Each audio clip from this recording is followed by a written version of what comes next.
Hello प्यारे दोस्तों, Bihar study zone में आपका फिर से स्वागत है। इस वीडियो में हमने 71 बीपीएससी का जो मेंस जो लोग दे रहे हैं उनके लिए हमने एक इनिशिएटिव शुरू किया हुआ है। यहाँ पर हम कोशिश करेंगे लगातार आपको 71 बीपीएससी मेंस के हिसाब से जो स्टैटिक्स के जो क्वेश्चन हैं और संभव होगा तो हम करंट्स के भी क्वेश्चन जो मेंस में अक्सर पूछे जाते हैं उसको हम यहाँ अपलोड करेंगे और पीडीएफ भी आपको यहाँ प्रोवाइड कर देंगे। ठीक है, तो यहाँ पर हम स्टार्ट कर रहे हैं हिस्ट्री का, जो जीएस पेपर 1 का जो सब्जेक्ट है उसमें आपका जो कला और संस्कृति, विशेष करके बिहार की कला और संस्कृति से रिलेटेड क्वेश्चन पूछे जाते हैं। तो यहाँ पर हमने लॉन्ग आंसर में क्वेश्चन को यहाँ पर रखा है आपके सामने, इसको देखिएगा। देखिए जैसे यहाँ पर स्टार्ट है, एक प्रश्न से स्टार्ट करते हैं। मौर्यकालीन कला वास्तुकला की प्रमुख विशेषताओं का विश्लेषण कीजिए तथा बौद्ध धर्म के प्रसार एवं विकास में इसकी भूमिका पर चर्चा कीजिए। ये सब क्वेश्चन प्रीवियस ईयर के ही हैं और इस प्रकार के क्वेश्चन, इसी से रिलेटेड क्वेश्चन आपको अक्सर मेंस में देखने को मिलेंगे। तो यहाँ हमने किस प्रकार इसको आंसर राइटिंग करना है, एक मॉडल आंसर है ये।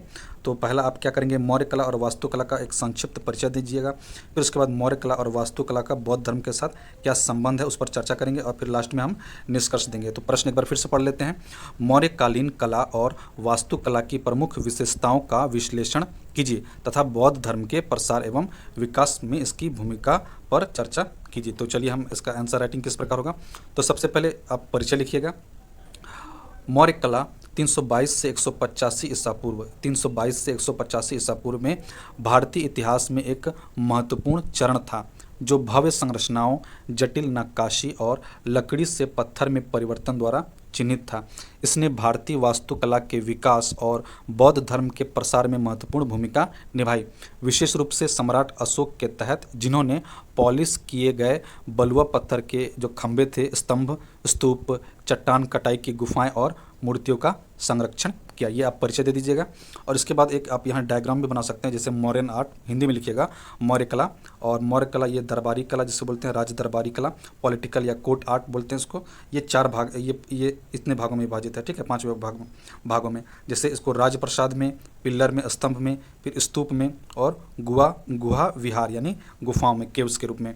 और जो फोक आर्ट है, लोक कला है, पॉपुलर फोक आर्ट, इसको 3 भागों में बांटा गया है समझने के लिए। पॉटरी है, पेंटिंग है और स्कल्पचर है। ठीक है, पॉटरी, पेंटिंग और स्कल्पचर। अब किस प्रकार इसका जो मुख्य भाग है उसको मुख्य भाग में तोड़कर किस प्रकार लिखेगा। तो पहला है मौर्य महल, स्थान और उद्देश्य, फिर निर्माण और वास्तुकला की विशेषताएं। स्थान और उद्देश्य में क्या लिखिएगा, चंद्रगुप्त मौर्य ने मौर्यकालीन भव्यता को दर्शाने के लिए पाटलिपुत्र में अपना महल बनवाया था। अवशेष विशेष रूप से सभा भवन इसकी विशालता को दर्शाते हैं। निर्माण मुख्यतः लकड़ी से निर्मित था, ये जो मौर्य महल था। बाद में अशोक के द्वारा पत्थर का उपयोग करके इसका विस्तार किया गया। बाण छिद्र मतलब उनमें से क्या, तीर धनुष, तीर मारने के लिए एक छेद बने होते थे, कई सारे बाण छिद्रों वाली लकड़ी की दीवारों से घिरा हुआ था, जैसा कि मेगास्थनीज ने उल्लेख किया हुआ है। वास्तुकला की विशेषताएं क्या हैं, सभा भवन का आकार लगभग 140 बाई 120 फीट था। कुम्हरार स्थित 80 स्तंभ वाले हॉल में लकड़ी की छत और अखंड पत्थर के स्तंभ थे। अखंड पत्थर मतलब एक ही पत्थर के बने हुए मोनोलिथिक पत्थर के क्या थे, पिलर थे, स्तंभ थे। फारसी अकमेनिट शैलियों से प्रेरित थे ये पत्थर, जो महल था, और स्वदेशी तकनीकों के साथ ये संयुक्त थे, ज्वाइंट किए गए थे। स्वदेशी और फारसी शैली से मिश्रित थे, है ना। अब मौर्य स्तंभ के बारे में चर्चा कर लीजिए। मौर्य स्तंभ क्या है, इसका उद्देश्य एवं महत्व क्या था। मौर्य स्तंभ का उद्देश्य एवं महत्व, इसका निर्माण अशोक के शासनकाल के दौरान धम्म को बढ़ावा देने और प्रमुख बौद्ध स्थलों को चिन्हित करने के लिए किया गया था। इसकी विशेषताएं क्या थी, यह दर्पण जैसी मतलब एकदम शीशे की जैसी फिनिशिंग थी, दर्पण जैसी फिनिशिंग के साथ पॉलिश किए गए चुनार के बलुआ पत्थर से बना था। बौद्ध सिद्धांतों का प्रतीक एवं सजीव पशुओं की आकृतियों से ये क्या था, ये जो मौर्य के स्तंभ थे सुसज्जित थे। संरचनात्मक घटक के रूप में शाफ्ट है, शाफ्ट में एकल पत्थर होते थे, सिंगल पत्थर से, और थोड़ा पतला होता था ना, इस तरह पत्थर जाते थे, नीचे की ओर मोटे होते थे और ऊपर की ओर जाते जाते वो पतले होते जाते थे। शीर्ष उल्टा और शीर्ष पर उल्टा कमल और घंटे का आकार बना होता था, कमल या घंटे का आकार बना होता था। अबिकस चित्र में मैं आपको दिखाऊंगा नीचे। अबिकस क्या होता है, जटिल पशु नक्काशी वाला एक मंच होता था, अबिकस बोलते थे, है ना। इस तरह यहाँ पर एक एक मंच, एक प्लेटफॉर्म बना होता था, और फिर एक उसके ऊपर एक होती थी पशु की आकृति, प्रतीकात्मक अर्थ वाले, जैसे शेर, बैल, हाथी या घोड़े। अब यहाँ पर देखिए, यहाँ पर है, ये आपका स्तंभ है, अशोक मौर्य स्तंभ। ये देखिए सबसे ऊपर में क्या होता था, एनिमल फिगर होता था, और जो अबिकस क्या होता है, अबिकस मतलब ये प्लेटफॉर्म जो चौकोर जैसा आपको दिख रही है प्लेटफॉर्म होता था, और ये इन्वर्टेड लोटस, उल्टा घंटा या उल्टा कमल की जैसी आकृति बनी होती थी, और ये कैपिटल होता था, और ये शाफ्ट, ये जो शाफ्ट इसको लाट बोलते हैं हिंदी में ना, शाफ्ट है ना, बना होता था। इस प्रकार ये अशोक का स्तंभ होता था, मौर्यकालीन स्तंभ। इसका प्रकार क्या है, प्रकार आपका देखिए, ये लिपिबद्ध भी होता था और सादे स्तंभ भी होते थे। तो लिपिबद्ध में अशोक के शिलालेखों से अंकित स्तंभ होते थे, इसमें कुछ लिखा होता था। तो लिपिबद्ध वाले जैसे सारनाथ में आपको मिलेंगे, सांची में मिलेगा और रामपुरवा में मिलेगा। और सादे स्तंभ जैसे कि ये देखिए सादा, इसमें कुछ भी लिखा नहीं है। सादे स्तंभ में कुछ भी अंकित नहीं होता था, गैर अंकित होते थे, लेकिन कलात्मक चिन्ह जैसे बने होते थे, जैसे बसाद और कोसरा का स्तंभ है, अशोक स्तंभ है। और उल्लेखनीय स्तंभ जो इम्पोर्टेंट है आपका सारनाथ है, रामपुरवा है, लौरिया नंदनगढ़ स्तंभ है। सारनाथ स्तंभ में 4 सिंह हैं जो अब भारत का राष्ट्रीय प्रतीक है, और रामपुरवा स्तंभ में ललित मुद्रा में एक बैल को दर्शाया गया है। लौरिया नंदनगढ़ स्तंभ में धम्म पर अशोक के शिलालेख शामिल है ना, वो अशोक के शिलालेख लौरिया नंदनगढ़ स्तंभ जो है धम्म पर अशोक के शिलालेख शामिल है। अब कुछ मौर्य के स्तूप देख लेते हैं। मौर्य स्तूप भी कला में आती है, मौर्य कालीन कला में।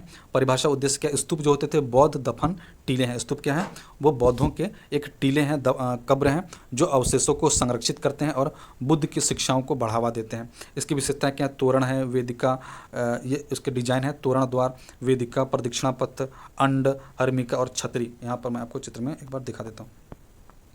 ये देखिए यहाँ पर क्या है, ये आपका तोरण है, इसको तोरण द्वार बोलते हैं। ये जो द्वार है ये आपका तोरण द्वार है, और ये वेदिका है। वेदिका मतलब जो रेलिंग है, ये पूरी आपका ये वेदिका है, ठीक है। इधर भी देखिए आपका तोरण द्वार है, इधर भी आपका तोरण द्वार है, और इसके बाद ये आपका मेधी है। मेधी मतलब सीढ़ी है ना, ये जो है ये आपका मेधी है, सीढ़ी है। फिर यहाँ पर एक और वेदिका आपको दिख रही है ना, रेलिंग जिसे बोलते हैं। और ये प्रदक्षिणा पथ बोलते हैं, अपर सर्कम्बुलेशन पाथ, प्रदक्षिणा पथ। और ये लोअर सर्कम्बुलेशन, निचला दक्षिण प्रदक्षिणा पथ है। और ये आपका हर्मिका है, और ये आपका छत्र है, छत्री। और ये जो अंड के जैसा आकृति है इसको अंड ही बोलते हैं, ठीक है। ऊपर छत्री और हर्मिका सबसे पवित्र स्थान होता है स्तूप में। तो इसको एक बार देख लीजिए।